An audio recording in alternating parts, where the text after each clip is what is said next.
Again, good morning to everyone.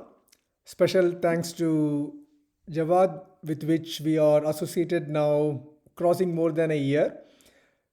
Anatomical endoscopic enucleation of the prostate seems to be the king of the TURP or the king of the prostate surgeries. When a patient comes for prostate surgery, we are expecting few things to be done. First thing, we want the surgery to be robust. We want the surgery to be of less side effect, and we want the surgery to make the patient completely free of any symptoms and also able to stop all the medications. This anatomical endoscopic enucleation of the prostate is the only way by which we can achieve all these things in a very high degree.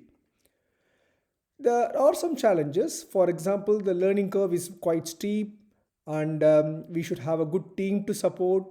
We should have a good theatre team to work quite hard with the irrigation, etc. But having said that, it is achievable. I did spoke in the same forum on few minimally invasive treatments, like for example, Eurolift, Resume in the past. They have their own role. Even though they are not really deobstructive surgery, they do produce good results, but the results are more tailor made.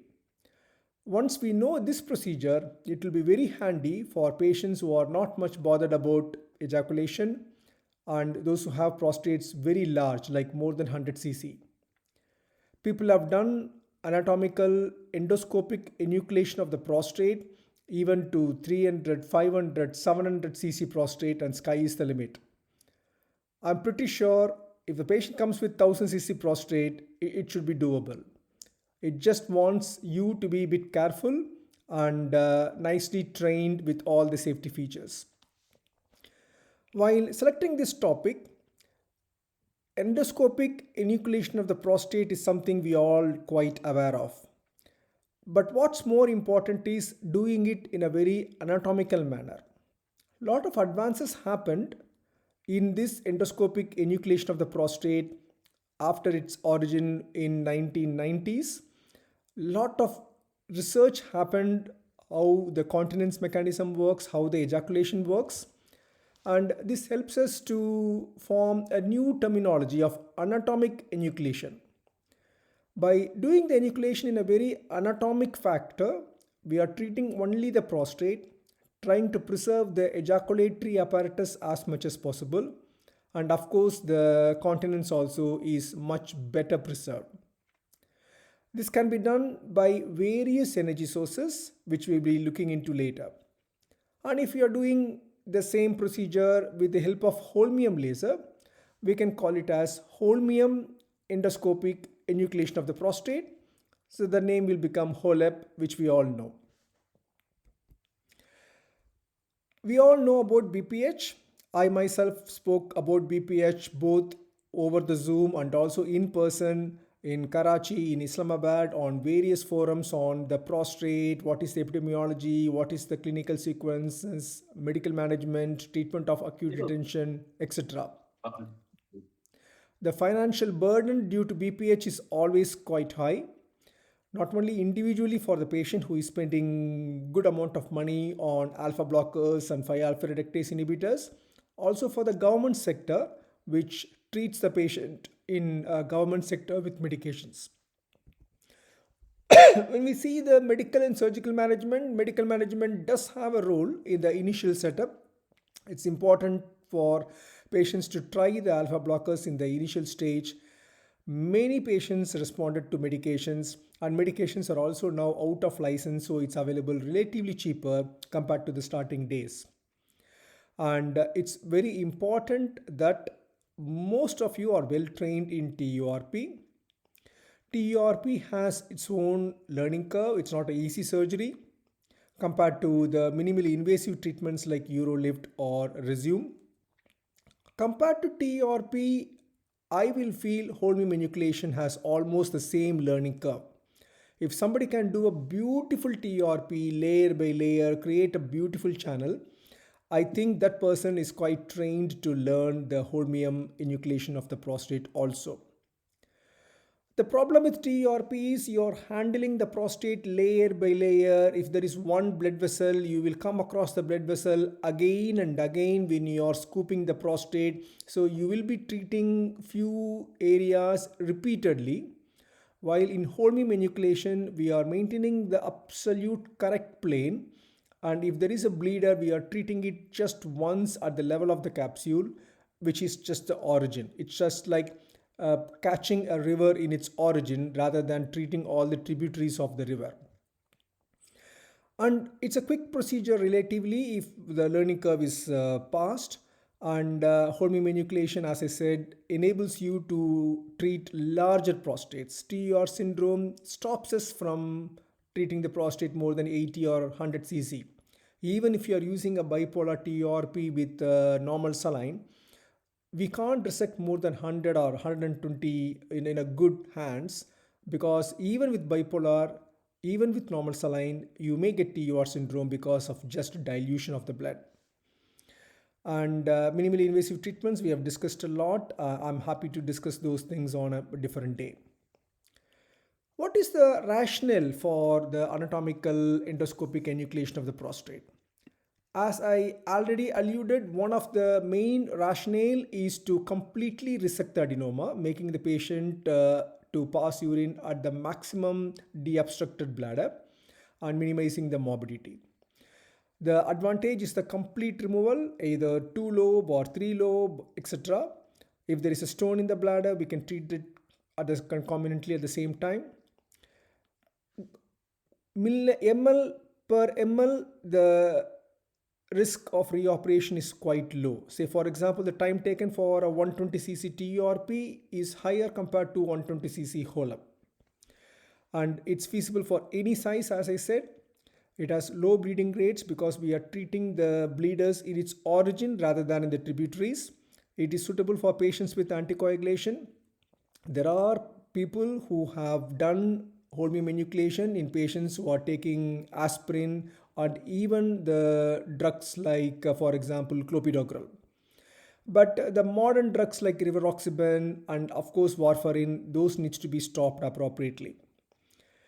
And there are lots of publications which I'll be coming across in the future slides. Historically, anatomical enucleation was started by Peter Gilling. This is the landmark article published in 1998. But the technique is much better now.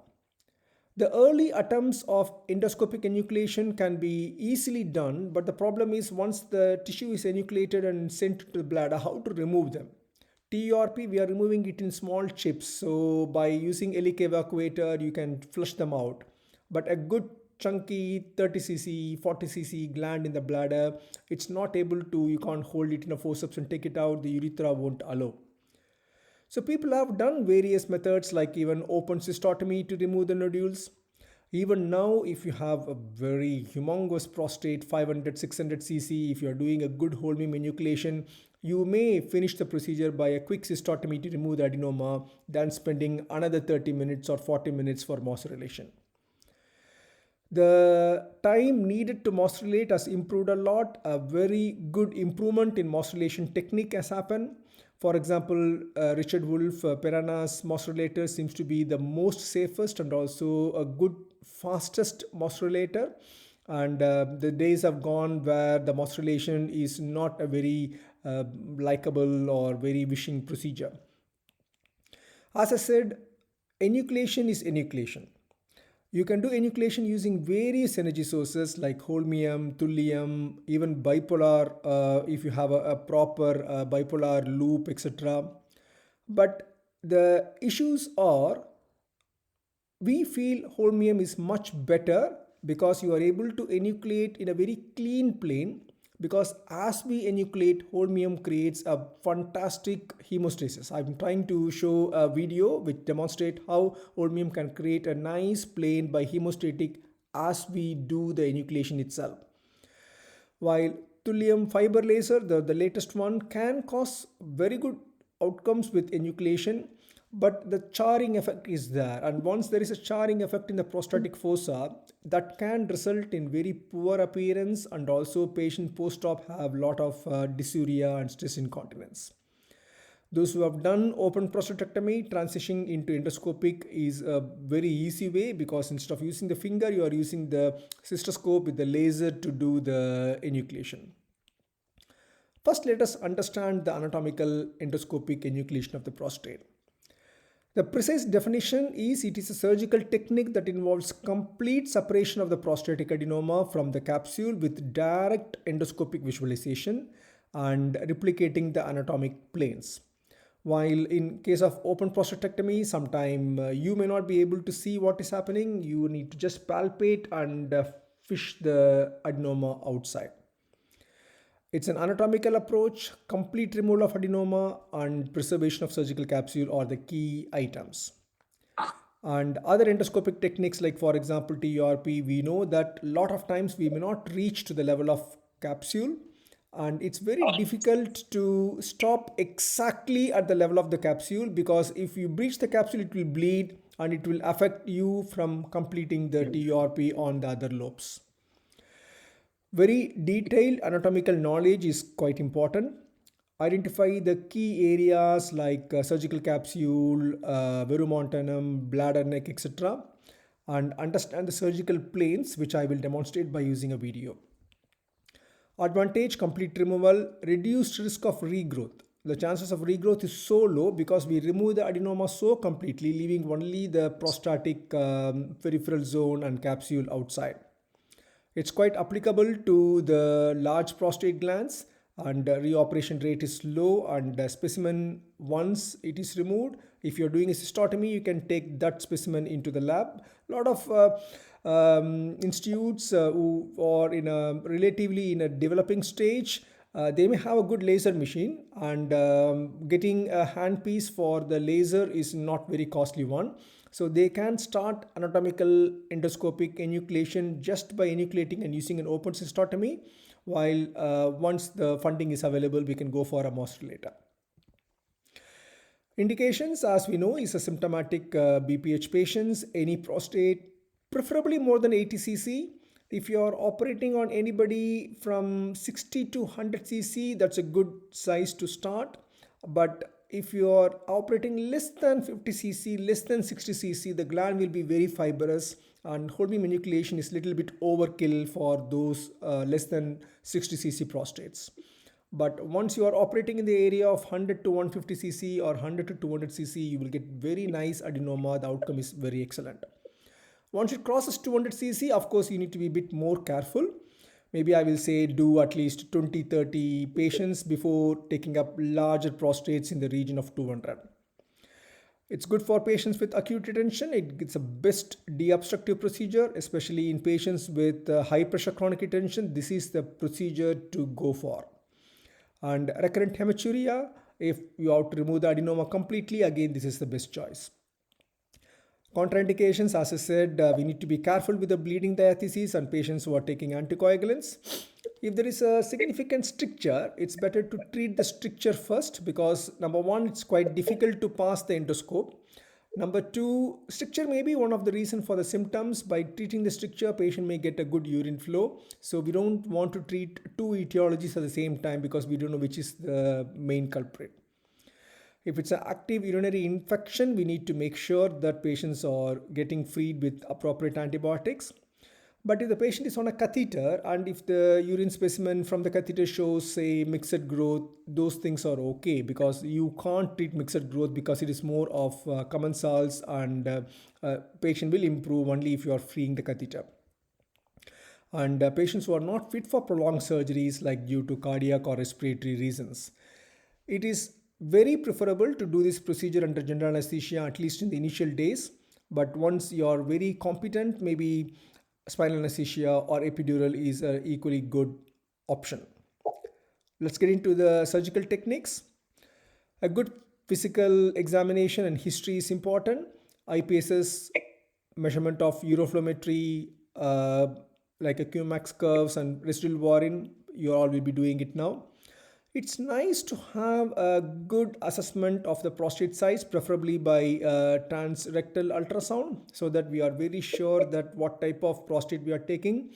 Because in any institute, you may be having a good experienced professor, an assistant professor, and few trainees, so we can decide who may benefit by taking up the patient. There is no need for MRI for every patient, but if the patient has some suspicion of prostate cancer or increased PSA, MRI is a must. There is nothing wrong in doing cystoscopy because if it's a very small gland, as I said, 60 cc, 50 cc, the minimally invasive treatments are much better suited for the patient. And be aware of inclusion and exclusion criteria and manage the anticoagulations. Instrumentation, the first one is we need endoscope. If you all having something like a Olympus endoscope, Olympus makes a very nice handpiece for the laser also, and it is done only with a rigid endoscopy, rigid cystoscopy. At one point, I'm sure there will be a flexible endoscopy also available. It will make the planes to enter more easier, but that's more for future.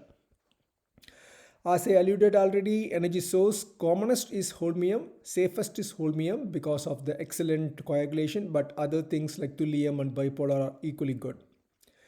Mosrelator, as I said, there are various types of mosrelator, but the Piranha Richard Wood mosrelator will give you a very nice visual mosrelation and you'll have a very good control also.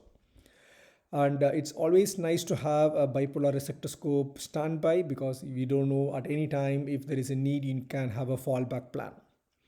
Irrigation system is saline and that helps in unnecessary extra absorption of any fluids like glycine. And a person should be well versed with foot pedal control, like they have done more TRP in the past.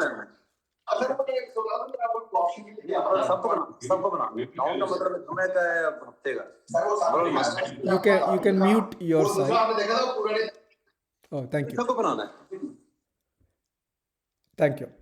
And regarding anesthesia, as I said, general anesthesia is the main choice. Regional is only for very advanced or experienced surgeons and also those who are quite good in the patients are not fit for general anesthesia. Lithotomy position, preparation draping is just for like TRP, surgical setup, light source, camera, everything is important.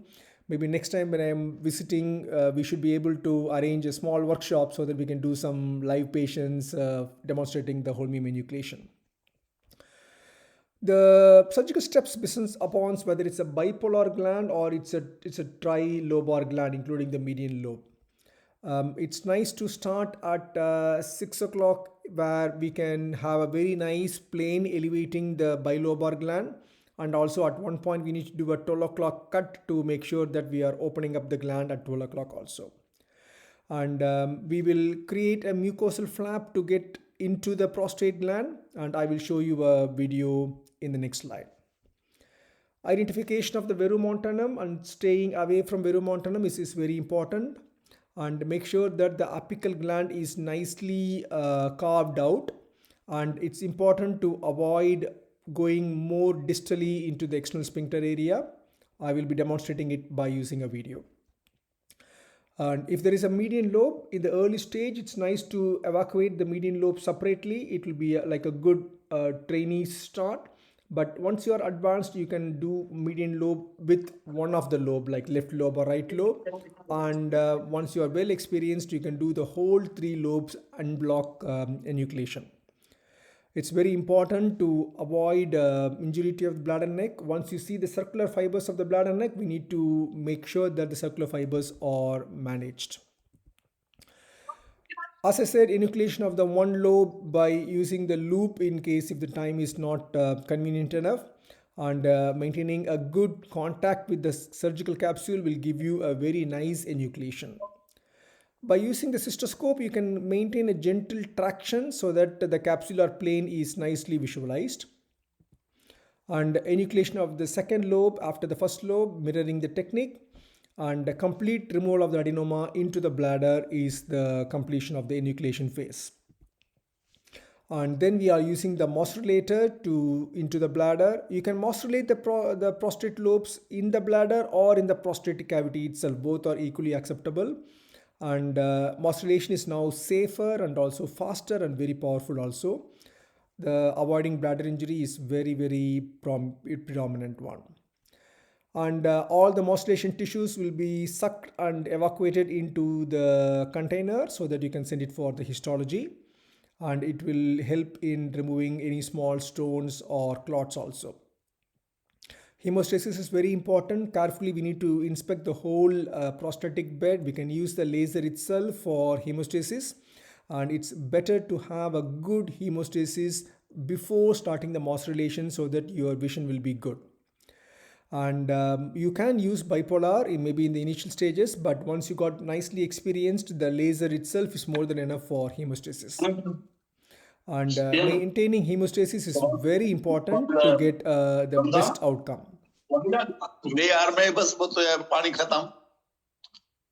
Thank you.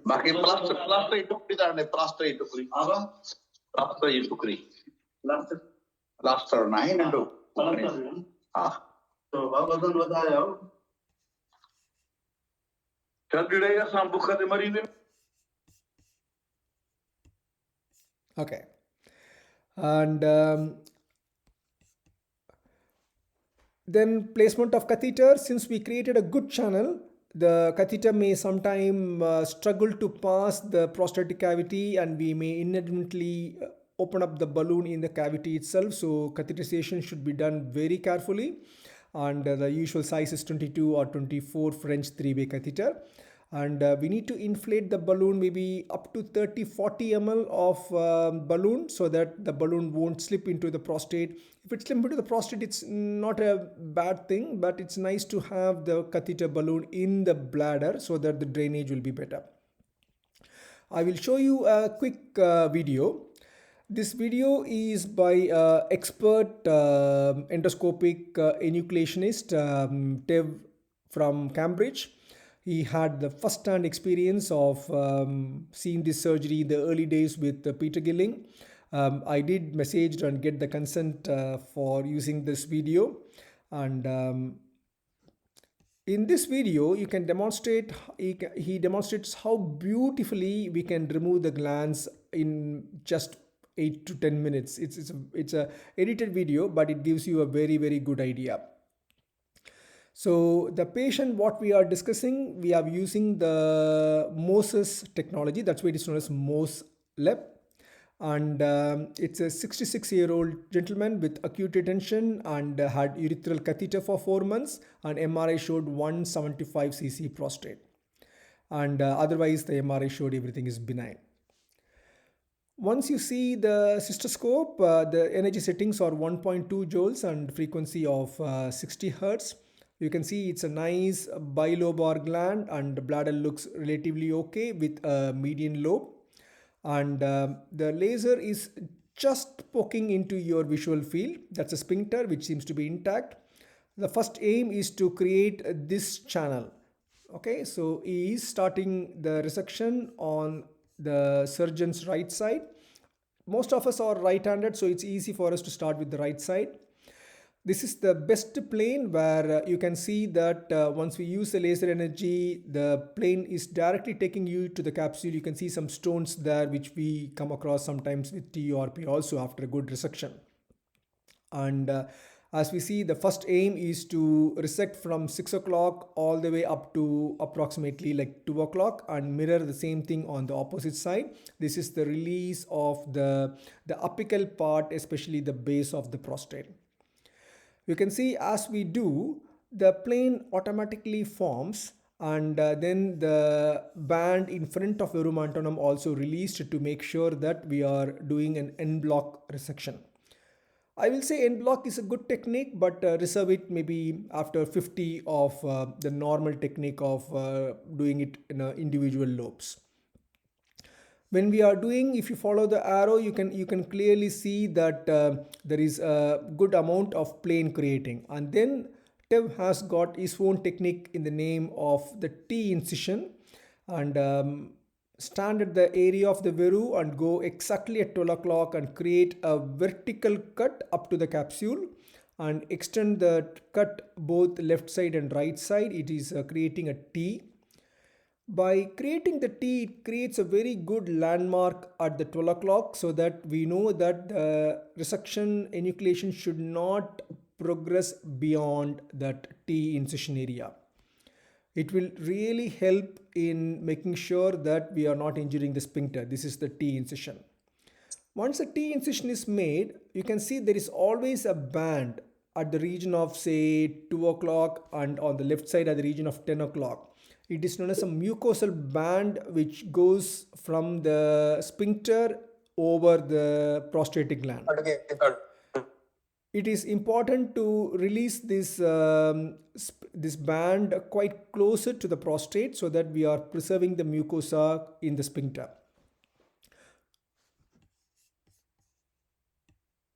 By appropriately cutting this band, you will be able to preserve a good amount of mucosa over the sphincter that will help the sphincter to recover well, and the post-operative stress incontinence will be much more minimum.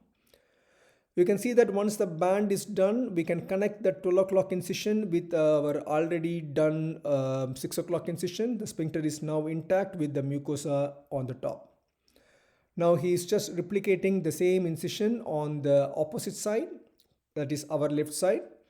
So the band is removed. Once the band is removed, you can see that the whole 360 degree is done, and then all we have to do is just resect on the roof till we reach the bladder. So now he is resecting in the roof, just using the energy continuously and going across. You can see the nice capsular plane, and there is no bleeding at all.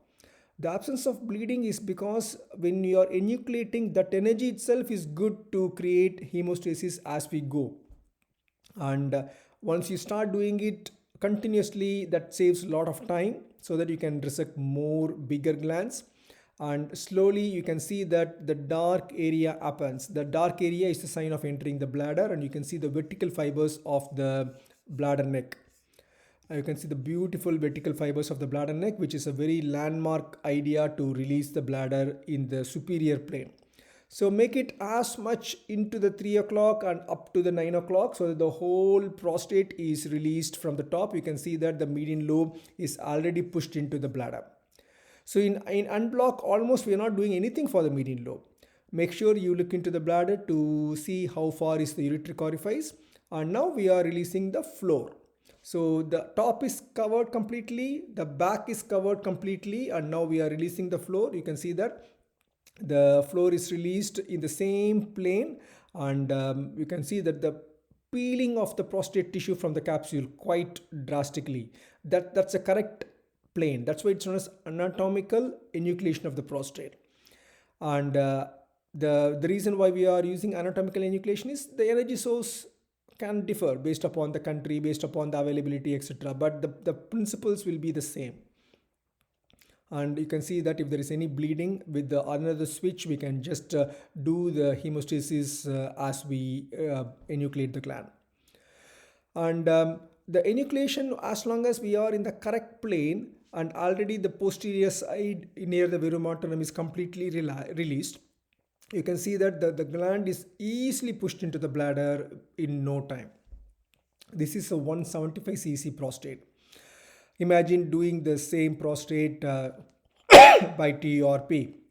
It's not only challenging for the patient, and also it's quite tiring and challenging for the surgeon also. So now we are doing the other side and releasing exactly in the plane. Once we are in the plane, correct plane, number one, it's a very avascular plane. Number two, even if you come across some bleeders, it will be less. And now the gland is completely released. The only place it is attached is the floor. So that's why he calls it as a V incision. So use the V incision to start from the bladder neck and slowly move the gland towards the bladder. As he makes the V incision to come across, it's like a continuous working rather than thinking and reassessing. With experience, you should be able to do continuous resection. That saves a lot of time, and that's why people who are quite experienced in enucleation are able to do bigger prostates in the appropriate time. If you are operating for hours and hours with enucleation, then you will become tired. It's not good for the patient having long anesthesia, and also the absorption of fluid happens even with normal saline, as I said. And these are all the last few attachments, as you can see, and good amount of hemostasis as we are completing. And once the last bit of the gland is done, the gland will be pushed into the bladder. And while you are releasing the last bit, just make sure that the bladder neck is nicely maintained, and the bladder neck circular fibers are nicely maintained. And as long as we maintain the bladder neck without undermining, later placing the catheter and healing will be very good. If there is any undermining of the bladder neck, not only placing the catheter is difficult, it will also affect the functioning of the bladder neck and outcome of the patient. You can see that the whole gland is now pushed into the bladder. It is just held at 6 o'clock, and these are all the final bits of clearing.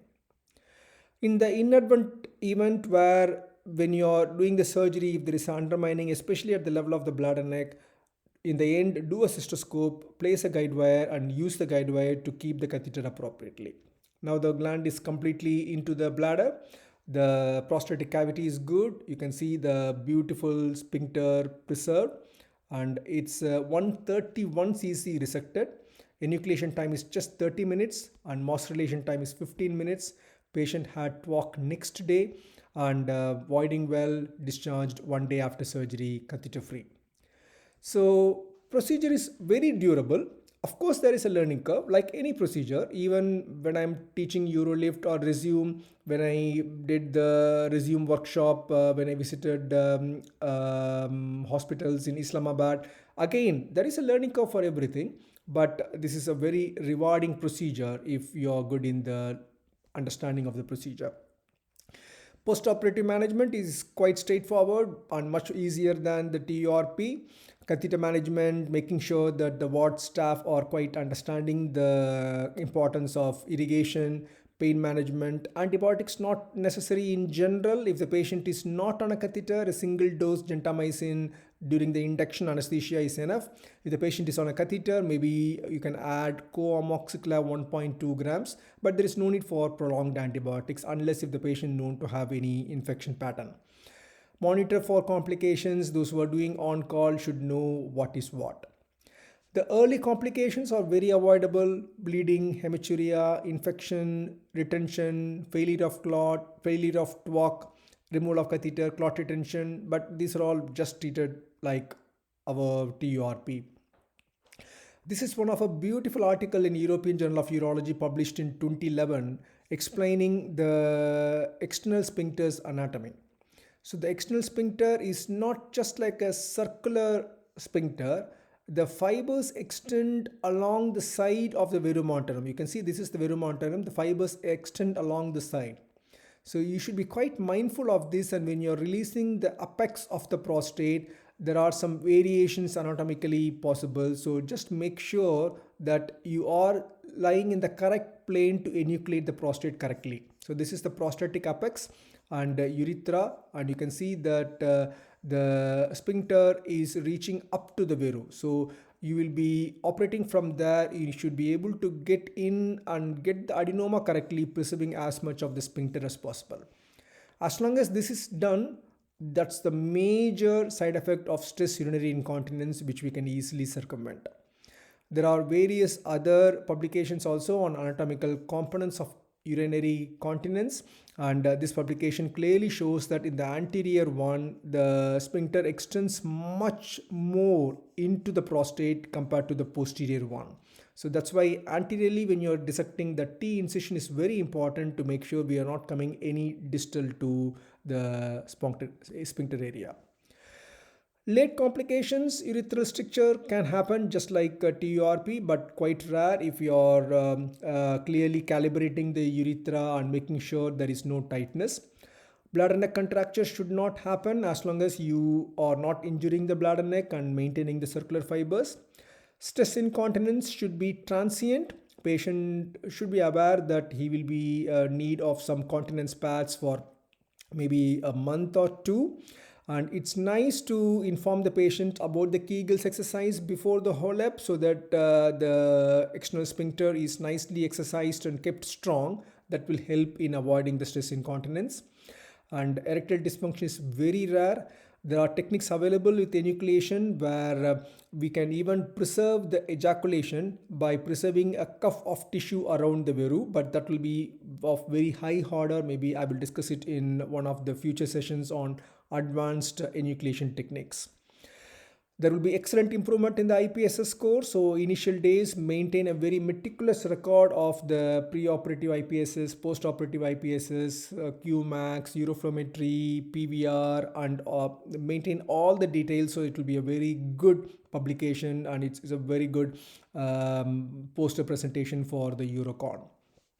Very efficient procedure, complication rates are very avoidable, applicable to larger prostates. Learning curve is there, but it really worth for the money. It's very cost effective also. Oncologically, it's a good procedure because we are removing a good amount of prostate. The PSA will drop down. Normally, any PSA like 5, 6, or 7 with no evidence of prostate cancer, once you do the whole up surgery, the normal drop is up to 1.75. That is a very good cutoff. Anybody post HOLEP, if the PSA is more than 1.75, we need to be a little bit careful because the PSA levels are usually less than 1.75 or even in the region of like 0.8, 0.8, 0.7, like less than 1, I will say. And future directions, there is a good amount of learning curve, as I said. Technologically, we may be able to do robotic assisted one, and there are a lot of research available in the future also. It's quite advantageous procedure and lots of references. I know we are going to finish this hour, but maybe we can log in again, and I'm quite happy to clear any questions you have regarding the procedure using the same Zoom link. Multiple publications. It will be very good for your institute to start it. I'm quite happy to help with that. Thank you very much, Ananda. Meeting time is remaining 1 minute, so we connect again, and there are a few questions from the audience otherwise. So I will invite questions after reconnecting. Sure.